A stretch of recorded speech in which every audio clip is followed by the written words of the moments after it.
You know, if Hollywood wrote a script depicting what's happened the last 3 years and what's going on right now, I would definitely watch the movie.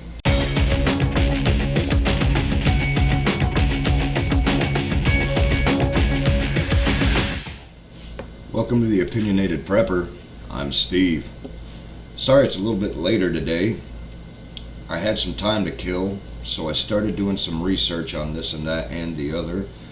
And I'll tell you what, I got so disheartened and I started going down a string. Felt like I was in a conspiracy theory movie. So I had to watch some creepy TikTok videos and supernatural things just so I could get grounded back into reality. But how you doing? For those people who like to look up at the sky, I guess the super blue moon is coming up tonight, so make sure to take a peek at that. I don't even know where to start, man. I started to go through, I'm trying to think, what can I say, what can I show to try to get people to see maybe what I'm seeing, maybe what others are seeing, at least wake them up just a little bit. You know, so maybe they start preparing a little bit more. Because like I've said before, the more people that prepare, the less people I have to worry about coming and trying to take my stuff. You know, so this is like a nationwide message. It's for community safety. You know, if you're prepared, you don't get desperate, you don't try and do stupid stuff, and shortly afterwards you don't have to worry about doing anything stupid or going hungry again because you won't be around very long. You know, I'm trying to avoid that as much as I can. So hopefully you guys might get a little bit out of this. You might know somebody, and then you can look back into articles. And if you don't want to do that, because trust me, it takes quite a while, you can refer them back to me. If you don't mind, like, share, and subscribe. Do me a favor, leave me a comment. I guess YouTube likes that stuff. But shall we start? Sure, let's start. Let's start with this one real quick. Rising supermarket thefts, a symptom of deeper moral decline. Well, we already knew that we were in a moral decline, so I'm not really focusing on that. But what I'm focusing on is the supermarket thefts. You know, that's one thing for anybody who's heard me talk for the last year or so. I've been just about convinced that we're seeing a systematic breakdown, so all brick and mortar will end up being closed. If you have no place to spend cash, then cash is worthless. And if you have to do all of your transactions online, then you need a digital currency. If there's no brick and mortar stores, they can usher in a CBDC on top of the FedNow blueprint that they started. So I think that's just going to be one thing. My belief, my conspiracy theory, you know, the picture's inside my tin hat so I can put it down and read the crib notes. There's a little bit more to it than that. I think that's also a way to restrict what you say with a little bit more control and a little bit less opposition, and they won't even need to declare martial law.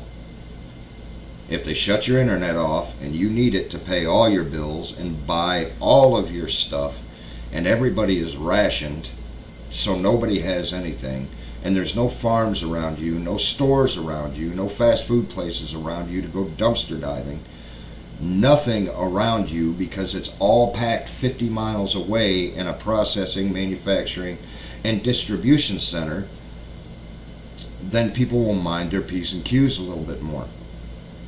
And they also don't have to worry about paying as many people because of AI. They don't have to worry about having as many law enforcers because, you know, crime isn't rampant. Nobody has anything, and nobody has any way to get anywhere to take care of this stuff. You know, that seems like the simplest for me. But one thing about this store theft, you know, is what's going to happen when this goes on.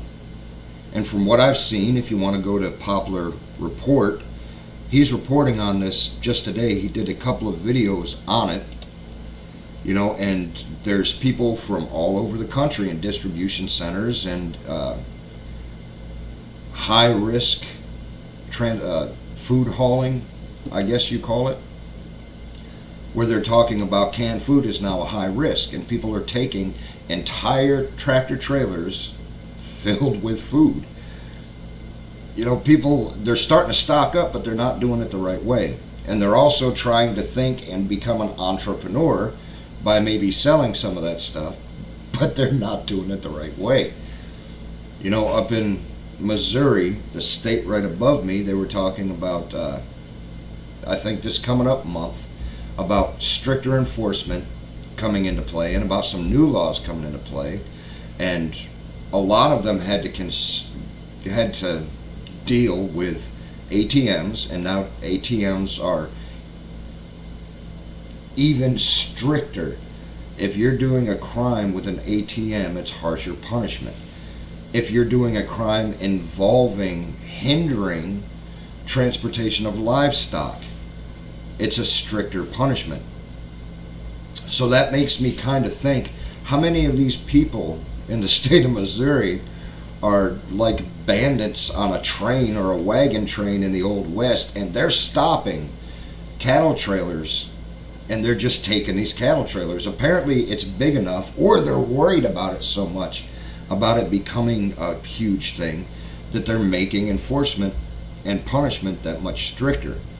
But if you read this little bit right here, you're looking at 30% on canned food, like Poplar Report said, 58-cent price hike per can. You know, and if I look, there's already been in my area, oh heck, probably about 15-20 cents. So if we're looking at another 58-cent hike, I mean, you're up to 75 cents. You know, it's just crazy. It's, if you were going into a store 2 years ago and you were looking at spending 48 cents, 50 cents when it comes to canned food, now you're going to look at the cheapest canned food that you can possibly get being $1.25. You know, I mean, how are they going to do that? Most of the time you're using a whole lot of the canned vegetables and stuff for filler. I know when I have my grandkids here, when I have this and that and the other thing, they're not big on meat. They like meat, but they also like their vegetables and stuff. And just so I'm not spending an arm and a leg, I'm using mixed vegetables, I'm using corn, I'm using carrots, I'm using side dishes, potatoes and everything like that. You know, and it used to be good because I could get 4 cans, use, you know, 4 different meals, and now it's going to be that you can't even get 2 cans for the price you could get 4 cans before. I'm sorry. You know, but what is that going to do when it comes to income, when it comes to jobs or anything like that? You know, because if you've heard me talk before, you know, it's like I said, when it comes to the thefts, or when it comes to not being able to sell the product because it's too high, that's going to put places out of business. But why would they want to put places out of business? Well, we'll get back to that. You know, but what about right now? You know, a lot of people right now are getting a little bit worried when it comes to the vid rearing its ugly head again. And we all know what happened last time with the toilet paper and with everything like that. You know, you go in and store shelves be bare and all of that. But think where we were last time. You know, I mean, nobody was expecting it. Nobody was anticipating any of this stuff. And it seems like more of us have woken up here in the past couple of years that it might happen again. So we've stored some back. But many haven't. And many people are just wandering aimlessly around. You know, they're not paying attention to anything. They're, no, everything's fine, everything's fine, everything's fine. All right, but I want you, if you can remember, to think back to 2020. Think back to 2019. Think back to Christmas time, 2019. How much did you have to spend? Do me a favor and leave it down in the comments. How much were you able to spend then in 2019, right around Christmas, compared to how much do you have now to spend on Christmas? That's just an indicator, because most people that are confident and financially secure, they will go out and max out their credit cards because they didn't have much of a balance on them. You know, they have money that they can just go out and spend on this and that and blow a few grand on Christmas. You know, now what are people going to do? Because the credit rate, everybody has their cards maxed out. It's terrible. Nobody has any savings left. It's terrible. So they're living paycheck to paycheck now, just being able to cover their bills. So how are they going to do that around Christmas time? You know, just think about the condition you were in 2019 and the condition that you are in now. Do you think the economy, especially when it comes to food, do you think that would be able to take another hit of complete lockdowns? Look, the supply chain, due to the pandemic, are affecting consumer environments that, coupled with COVID-19, mitigation measures such as lockdown, you know, influence. I can't even read it. I'm sure you can see it better than I can on here, but it's pretty much saying it's influencing your dietary choices, the security that you have. Concerns about food shortages are causing excessive demand and panic buying. Well, that wasn't just now. That was during 2020 when all of that was going on. So there was food insecurity back then. We haven't made it out of that. I think food insecurity is worse now than what it was in 2021. You know, we have not come back from the first lockdown. So if we're still reeling from the lockdown, we were up here, now we're down here. We haven't built back up yet. How far are we going to sink down with another set of COVID regulations? That's something you have to worry about. And people going into the stores and stealing and everything. How long before law enforcement is there making sure people can't steal? And if law enforcement's there detouring people from the stores, where are they going to go to steal? You have to think about that one. You know, same thing. Risk of global food shortages due to COVID has increased, the UN said. It's 2 years old, like it's in 2021. But like I was saying, you know, we were less than a year into the lockdowns and everything when this was made, or maybe a year, over a year, regardless. But we're still reeling from that. And if they were worried back then, how much more should they be worried now? If they're that much more worried now, how much more worried should we be? They don't have to live through this stuff. We do. Here's another one, just demand shocks and problems with the supply chains. You know, you have to worry about that. The meat, dairy, eggs were especially affected. Now, I know there's a lot of reports going out there, and it's happened to me probably 4 out of 5 times for the last 2 months, that when I get milk, if the expiration date isn't only 2 or 3 days after I get the milk, it may be a week, it may be 2 weeks, but the milk starts going bad within 72 hours of me buying a fresh gallon of milk. And I'm generally having to dump out at least 3/4 of a gallon of it. If anybody is having a problem with that, let me know. I know it's not just me. I know Poplar Reports talked about it on quite a few occasions. And I keep bringing his name up. If you don't know who he is, I suggest you go, because not only does he have his own site that picks out the most pertinent news articles and what's going on in the world, and it's not filled with biased mumbo jumbo, but he also gets reports in from people like you and me all over the country and in different parts of the world, telling us what they've heard with their own ears, what they've seen with their own eyes, what they've experienced when it's shortages or protocols or anything like that. So if you're looking for a new person, you might give him a try. Just saying.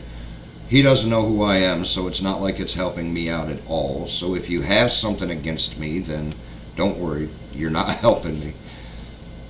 But you have to think. Where is it going to lead? What's it going to do? I put in the thumbnail, what's in store for us in the U.S.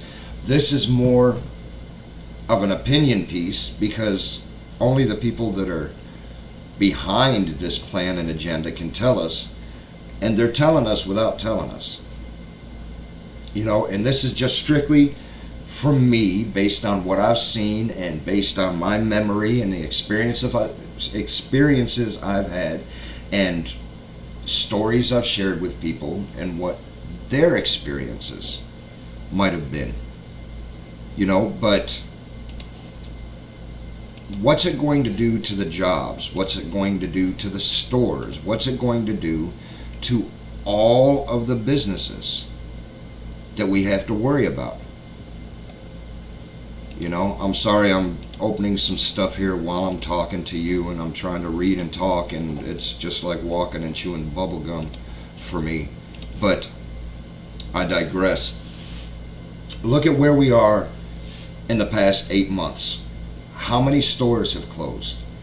Not just little mom and pop stores where that apparently was estimated at damn near half of the small businesses closed during the first lockdown. What's it going to be now? How many stores have we seen, like Bed Bath & Beyond, like Burger King reporting? How many of those stores have shut down in the last 8 months? Not just closing down the majority of their stores, but to be never seen again. That's been around for 40, 50, 60 years. Now they're just up and gone. Our businesses are still being hit from the first lockdown. And it's being hit also by employees because of the first lockdown, because they got shut in their house. They didn't want to go back to their job. They don't feel like they were making enough money, so they started getting a little wind in their sails, and they started demanding equal pay and better treatment, and everything like that. And that's a downward spiral, because all that's going to do is just raise the prices on everything, and then the money that they just got for a raise is gone because they're spending more than that money's worth on the food that they caused to go up because they whined and pitched a fit because minimum wage wasn't enough. Now, I'm right there with you. I don't think minimum wage is enough, but with the way the economy is set up, nothing is ever enough. You would have to be making 200, 300% what you make now to be able to keep up with inflation since the 1950s. Something that cost $3,000 in 1950 costs $30,000 now. And before, when you were making like $1.75 an hour, now you're making $12, $15 an hour. That doesn't seem like 10,000%, 1,000%, whatever it is. You've got to forgive me. I've had the grandkids today and I'm pretty tired. Whatever it is, pay isn't equaling inflation, and it never will. And if you're on anything like Social Security or disability or any type of federal pay where you get a yearly cost of living increase, they fudge those records and those statistics to falsify the actual cost of living when they're throwing in things like sewing machines, stuff that you don't have a real big call for, and they're saying, oh, the price is down, so it doesn't matter if food is up 400%, sewing machines are down 3%, so that affects, there's not inflation. It's horse crap. And with this economy, you can never win. with the way the financial institution is set up, you're never going to win. So you're never going to have enough minimum wage to be able to cover. You're just not. But take a look at that. COVID outbreak adversely impacts banks' performance and stability. More specifically, we find that bank performance and stability are most negatively affected by the outbreak in smaller, undercapitalized, less diversified, foreign and government-owned banks. Now, I know that they weren't exactly small, but how many banks have gone belly up all over the world, let alone just in the United States, and how many branches have been closed down? But yet they're talking that there may be more regulations, more shutdowns, more mandates, more everything like that. If it took 3 years for us to be down this low with the first one, and we're still down this low, how quick are we just going to collapse? Like I said, how did you go bankrupt? Slowly at first, then quickly. But right there, it impacted with employees, the businesses. It was down 39.2%. And I hate to say it, but the job numbers came out a few days ago, and the jobs are down. The jobs just aren't out there. And the people that don't have a job aren't looking for a job because they want more money than honestly what they're worth.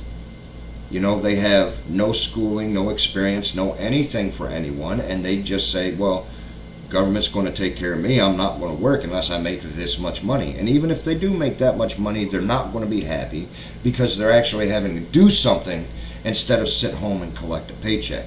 But stay tuned, we're getting to that. Everybody's worried about the lockdowns happening again, and that's a good thing to be worried about. But I'm worried about how much quicker it's going to usher in their plans by shutting this down. And I think that's one of their big things. Yeah, this is the bank again. Foreign government-owned banks. I don't know why I brought that up. Pardon me. Like I said, I'm having an idiotic day today. It just really, I can't really say it bugs me. It makes me nervous.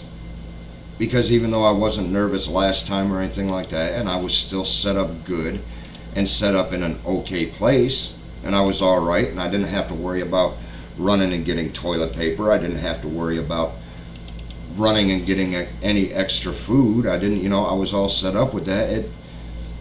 What's that meme? It's got Clint Eastwood from Gran Torino on there. Something like, when there's a lockdown and it doesn't change your lifestyle at all. That's where I was. It didn't bother me in the slightest. But I mean, I can't say it didn't bother me in the slightest. It didn't affect my income. It didn't affect how I did things in the slightest. But I had to worry about how it affected other people, because their panic buying led to price hikes, and it led to shortages, and it led to everything like that. And this is what this next round will be too. It's the other people that aren't prepared that are going to make things difficult for everybody. And supply lines are going to get congested and shut down, and nobody's going to be working anymore because they have to shut down factories and have to convert everything back over to hand sanitizer and all of that stuff. And I guess a law's coming out where Biden wants to limit the beer consumption. Well, I thought that was what do they call it? It was a much needed job, an essential worker or something. Liquor stores were open, but yet he's wanting to cut beer consumption. Maybe that's because more alcohol-related crimes was happening in the lockdowns. Alcohol-related suicide and mental problems were down during the lockdowns. People were going broke more and more because the only thing they had to do was just sit there and drink. So maybe the mandate where he wants to try to reduce and restrict beer consumption, maybe he knows what's going on. I don't know, but that would be putting some faith in him knowing anything. But I want you to look at this. AI eliminated nearly 4,000 jobs in May. You might wonder why I'm bringing this up. Well, the job reports were already down, right? And if there's a lockdown and people can't work, how would a plant be able to stay open? You might ask yourself that. Well, look, already down 4,000 jobs. Okay, so you don't really have to hire individuals, right?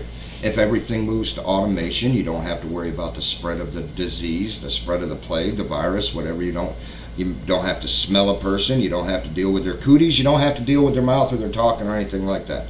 Just get people at home, leave them at home, and it'll be cheaper, and the businesses can grow and they can continue to operate during this terrible, terrible lockdown.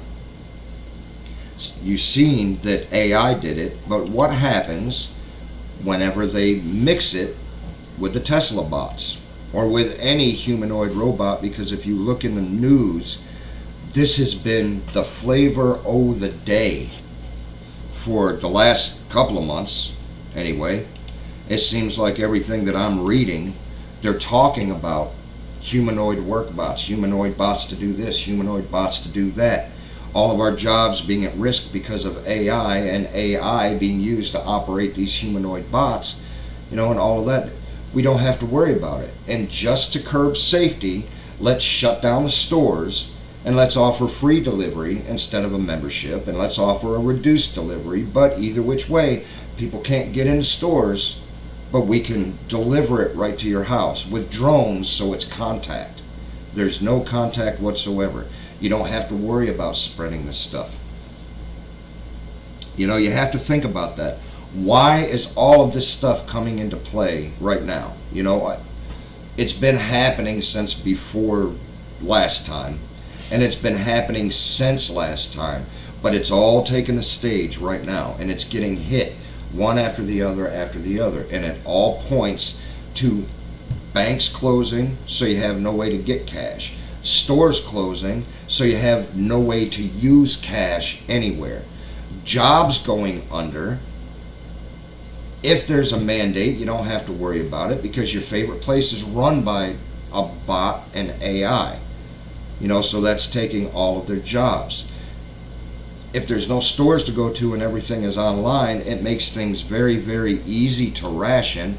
And we kind of need to, because if you look up this USDA report, it shows we're down on corn and wheat and soy. We have no reserves left for them. The reserves have been depleted, and next year is supposed to be worse than this year. So if we've been using, it was bad in 2020, it was worse in 2021, it was worse last year, worse this year, going to be worse next year. We had a surplus in 2019 going into 2020. We've been using that surplus every year since.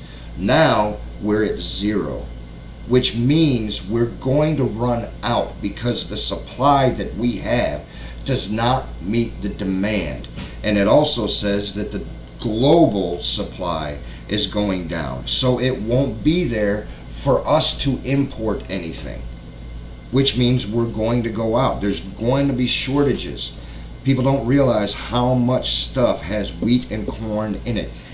If you go into a store and you get food from a can or a box, it's got some form of wheat and or corn and or soybean in it.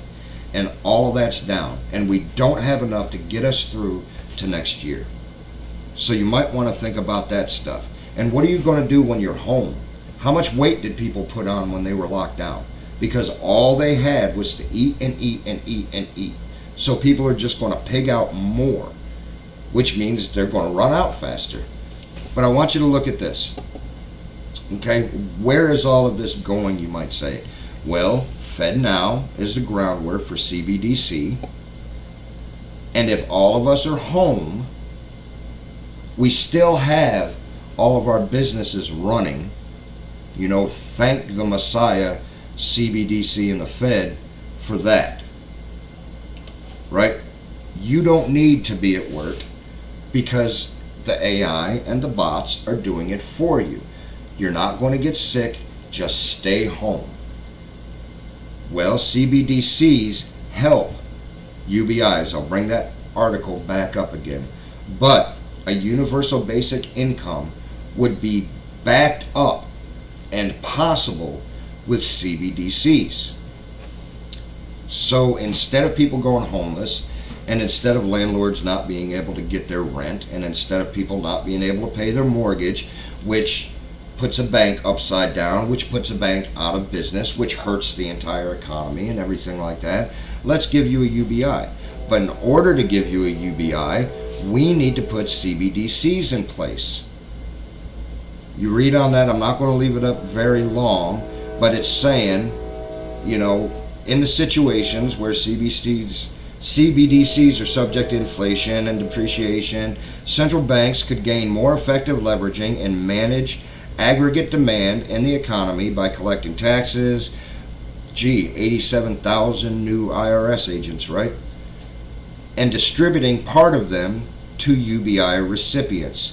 By issuing currency in digital form, central banks will be able to radically reduce the cost of the state to ensure the circulation of the national currency and support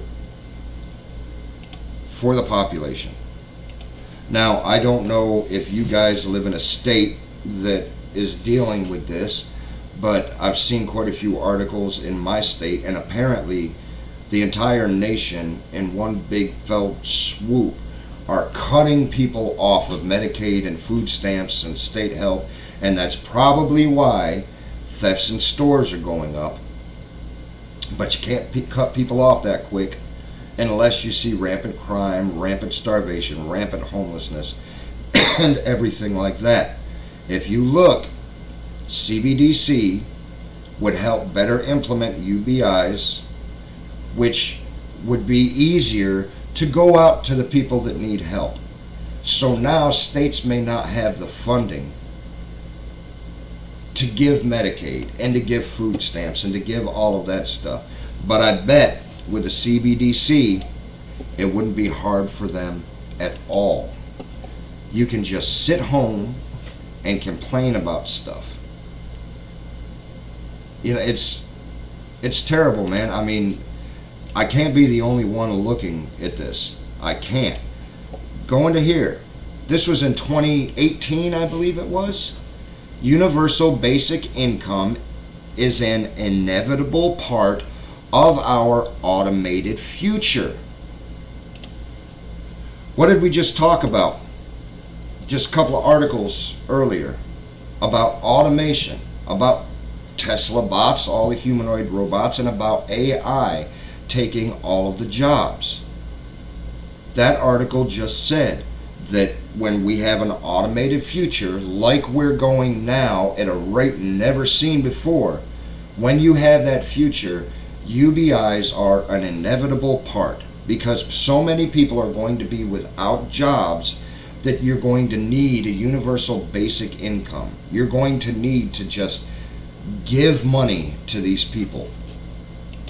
The only problem is, if man doesn't have a purpose, he goes down pretty damn quick. I've noticed that more and more and more. So much alcoholism, drug abuse, crime.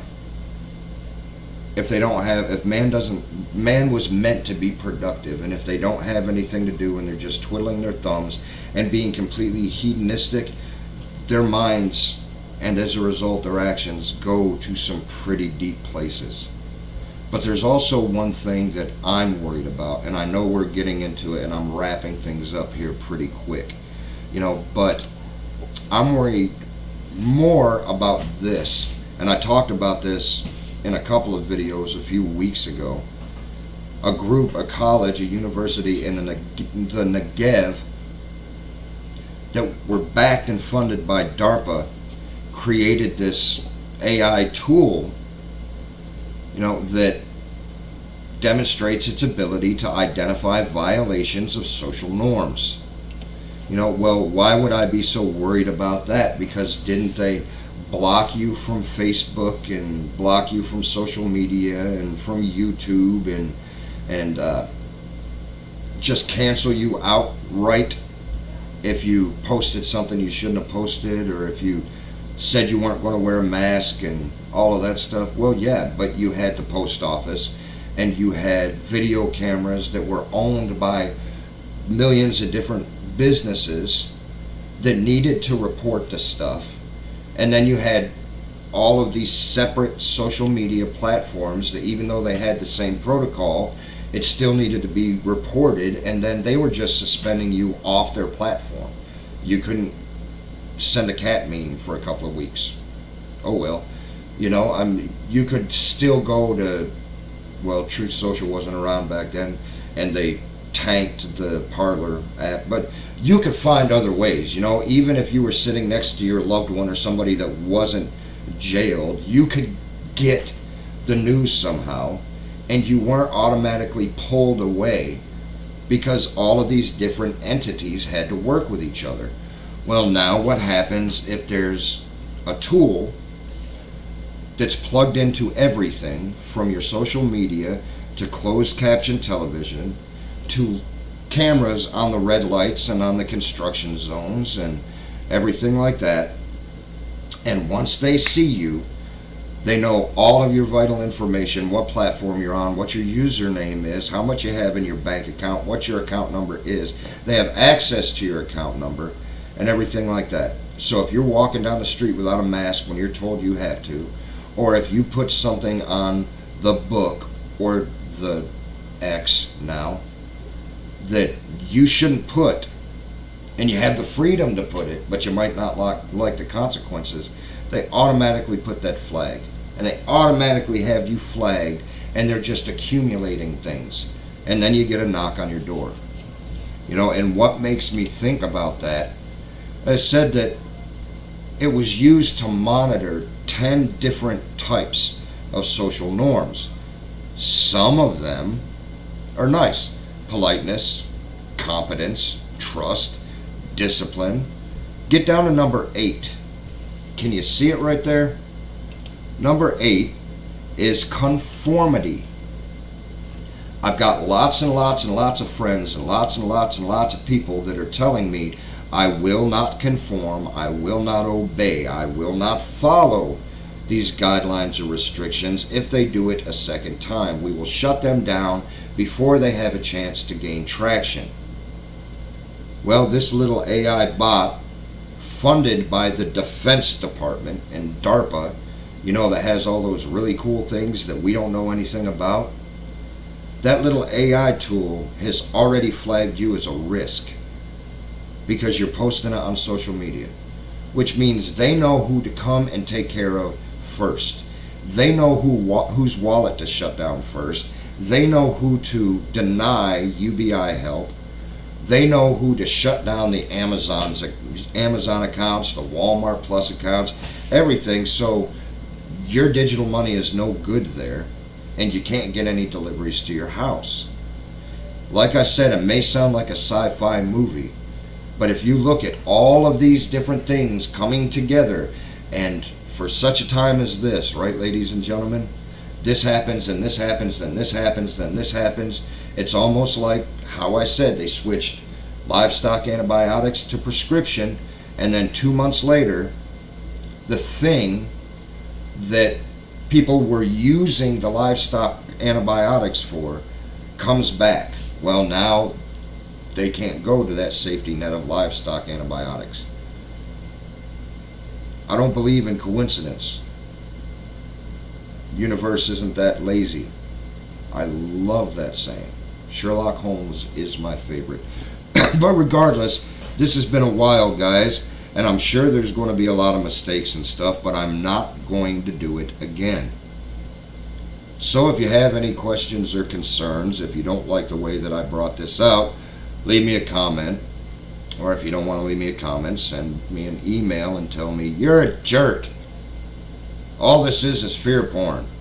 Well, Hate to say I tell you so, but I'm putting this out there for everybody. If you don't start getting prepared, don't come knocking on my door, because you were warned. And God willing, we'll see you tomorrow.